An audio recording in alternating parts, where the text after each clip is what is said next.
હવે નજર કરીશું આગળના સમાચાર પર।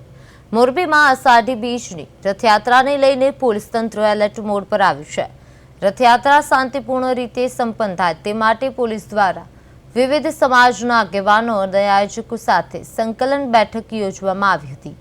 રથયાત્રાના રૂટ પર પોલીસ દ્વારા ફૂટ પેટ્રોલિંગ કરી અને સુરક્ષા વ્યવસ્થાની સમીક્ષા કરવામાં આવી હતી। પોલીસ અધિકારીઓએ રૂટનું નિરીક્ષણ કરી જરૂરી બંદોબસ્ત અંગે આયોજન કર્યું છે।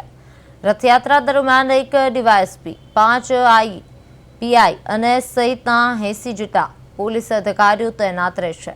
શાંતિ અને સુરક્ષા જળવાઈ રહે તે માટે પોલીસ દ્વારા ચુસ્ત બંદોબસ્ત ગોઠવવામાં આવ્યો છે।